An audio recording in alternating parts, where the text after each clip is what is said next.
gudoomiyaha gobolka degmada iyo mas'uuliyiinta kale ee heer gobol iyo heer degmo, saraakiisha kala duwan ee ciidamada,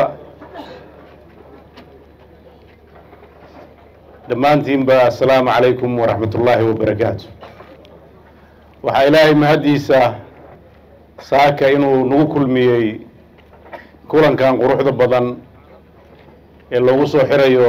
looguna diyaar garoobayo ciidamada cutubyo ka tirsan ciidamada dowladda. waxaan marka ugu horeysa u rajaynayaa dhallinyaradan mar walba diyaarka iyo heeganka u ah difaaca dalkooda. ugu horeyn waxaan rabaa inaan halkaa uga diro salaam diiran dhammaan saraakiisha hogaaminaysa ciidamada Puntland qaybihiisa kala duwan,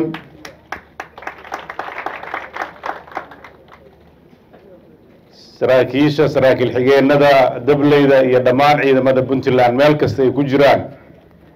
waxay heegan u yihiin difaaca sharafta iyo karaamada dadkooda. waxaan si gaara rabaa inaan hambalyo ugu diro ciidamada geesiyaasha ah ee ku howlan wejiga koowaad ee ciribtirka ururada argagixisada ee calmadow iyo calmiskaad ee runtii muddada badan dhibaatada gaarka ah ku hayay dadka reer Puntland iyo guud ahaan dadka Soomaaliyeed. hawsha baaxadda leh ee u qalab qaateen oo ay runtii u galeen buuraha adag ee dhaadheer, dhaxanta badan iyo kulaylka maalinimada leh, u bareereen dhagarta cadowga ajnabiga ah ee isu soo bahaystay inay ummadooda sharafkooda ay waxyeelaan. sida taariikhiga ah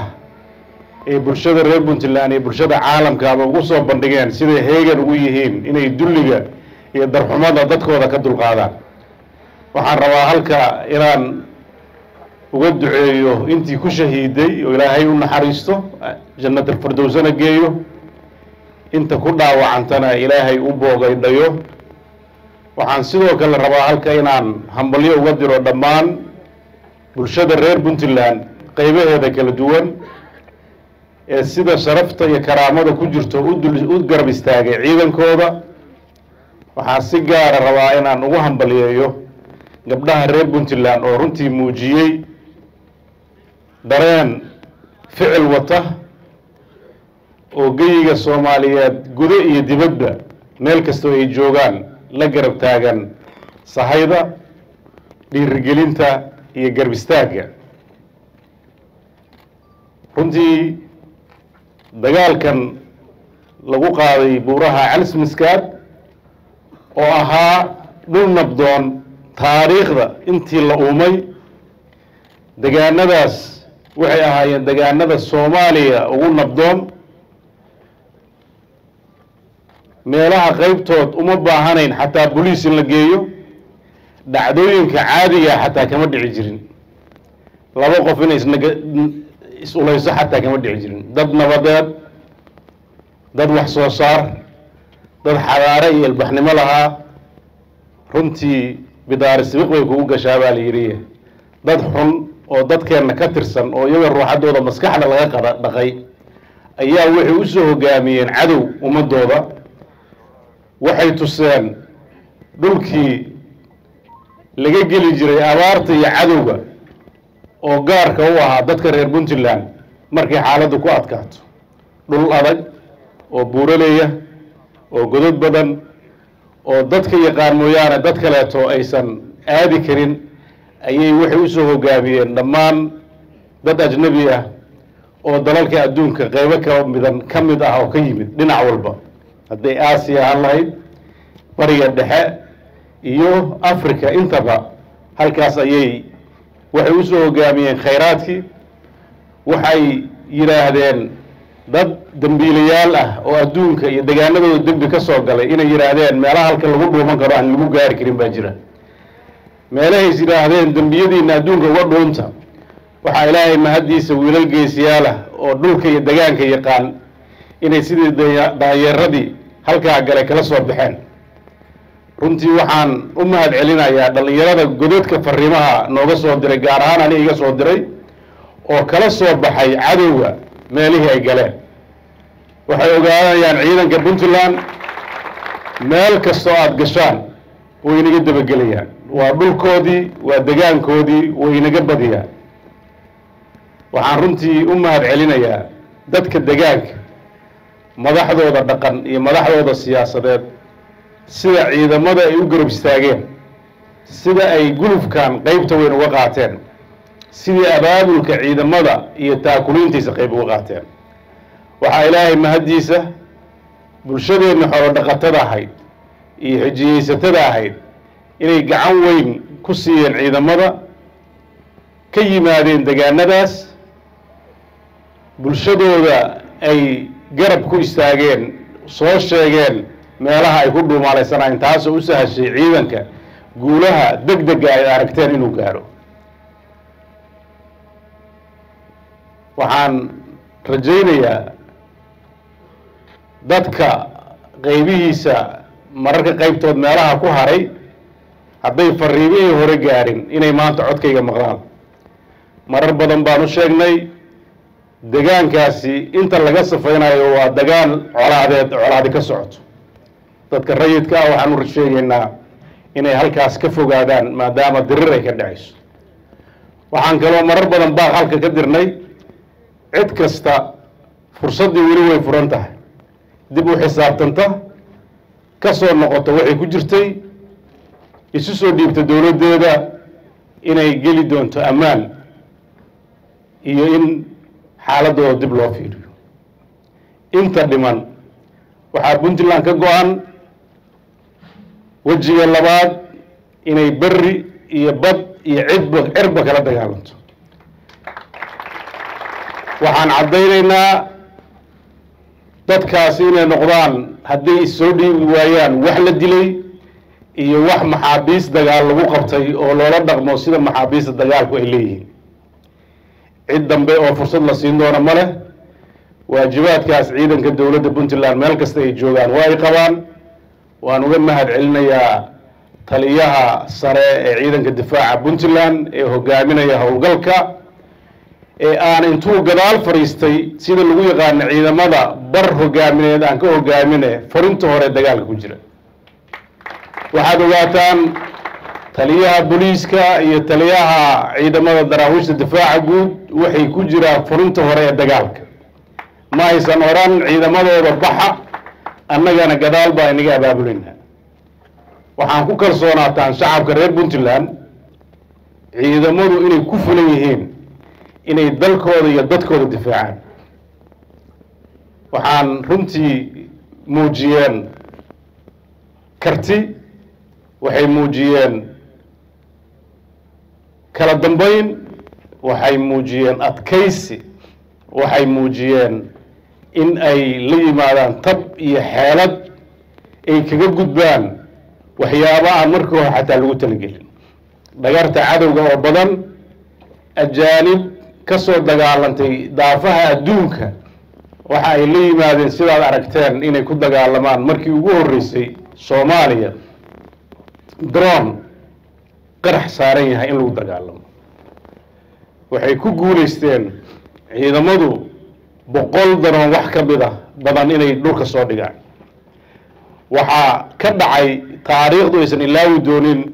in askari ka mid ah askarta puntland daroonada qaybtood intaysan dhulka gaarin inuu gacantiisa ku qabto oo furfuray runtii waxaa ka dhacay waxyaabo waktigeeda lasoo bandhigi doono oo runtii nafurnimo ah waxay ku saareen miinadii gacantooda waxay ku difaaceen qorigooda daroonkii iyagoona haysan qalabka daroonada lagu rido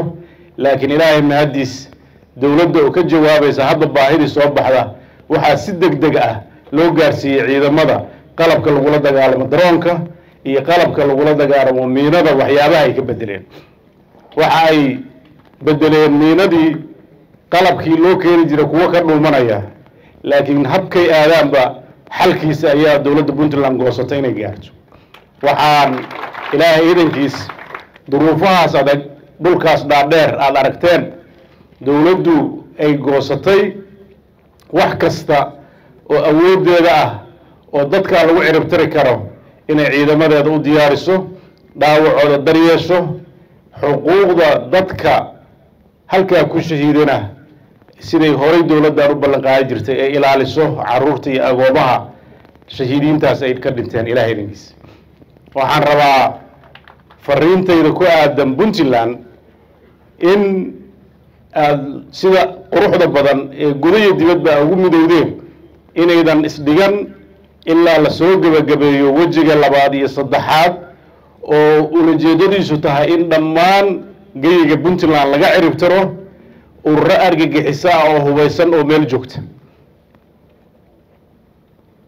wajiga afaraad wuxuu noqon doonaa in dib loo galo xataa kuwa qarsanaya afkaartaas aaminsan in la waarsado magaalooyinka laga waarsado waxaa bilowday maanta wajiga labaad oo ah dhamaystirka inta ku dhuumaalaysanaysa calmiskaad waxaan rajaynayaa muddadii wajiga koowaad muddo ka yar in lagu soo gabagabeeyo oo dhammaan geyiga calmiskaad meelaha ay ka joogeen ay tagaan gacanta ciidanka ay ku soo dhacdo waxaan rajaynayaa oo barbar wadnaa inaynan ka daalin habsami u socodka hawlihii dowladda haddii ahaan lahaayeen horumarin iyo haddii ahaan lahaayeen fidin adeegyo bulsho waxaa socda mashaariicdii wadooyinka waxaa socda mashaariicdii biyaha waxaa socda mashaariicdii beeraha waxaa socda mashaariicdii kalluumaysiga waxaa socda mashaariicdii ballaarinta dekedaha iyo garoomada waxaa socda dhammaan hay-adaha dowladda shaqooyinkoodii waa runtii wax lagu faano dowlado dhif ah ayaa gaara marka ay dagaalkan oo kale ku jiraan in haddana howlahooda dowladnimada ay socdaan oo aan la xanimin dhammaan adeegyadii dowladda sida la bartay marka dagaal noocan oo kale la gelayo dhammaan awoodda dowladda waxaa loo jeedin jiray ciidanka laakiin waxaan helnay runtii dad Puntland oo naga kaafiyey waxyaabo badan oo dowladda culays ku soo dhici lahaayeen waxaan uga mahad celinayaa jaaliyadaha dibadda oo runtii la soo barbar istaagay haddii ahaan lahayd difaaca dhaqaalaha ku baxay haddii ahaan lahayd dhaawacyada iyo haddii ahaan lahayd sahada waxaan kaloo ka mahad celinayaa dhammaan gobolada iyo degmooyinka Puntland waxaa laga abaabulay sidii loo garab istaagi lahaa ciidanka xagga calafkooda iyo wax walba oo baahidooda ah taasi waxay u sahashay dowladda Puntland in aan miisaaniyadii dowladda waxba iska dhimin ku dhaqankeedii awoodna u heshay beekhaamin ay samaysay kooban in ciidamadeeda baahideedii ay dhammaystirto kuwaasoo aan ahayn wax laga shaqeeyay maanta sanadkii 2024 oo dhan si tartiiba loogu diyaar garoobayay si aan culays dowladda iyo dadkuba u dareemin runtii waa guul kaleeto oo muujinaysa gaamurka dowladnimo ee Puntland haysato iyo siday ugu filan tahay mashaakilaadka iyo duruufaha soo wajaha siday u maarayso waxaan uga mahad celinayaa howlwadeennada kala duwan ee dowladda hadday yihiin ciidan iyo hadday yihiin shaqaalaha rayidka ah iyo hadday yihiin kuwa madaxa bannaan sida warbaahinta sida ay uga qayb qaateen hawshan taariikhduna way xusi doontaa qof walbana waa la siin doonaa abaalmarintiisa runtii si gaaran rabaa inaan u xuso gabdhaha reer Puntland oo muujiyey garab istaagooda waan dareemayaa dad badan oo mudnaa inay ismuujiyaan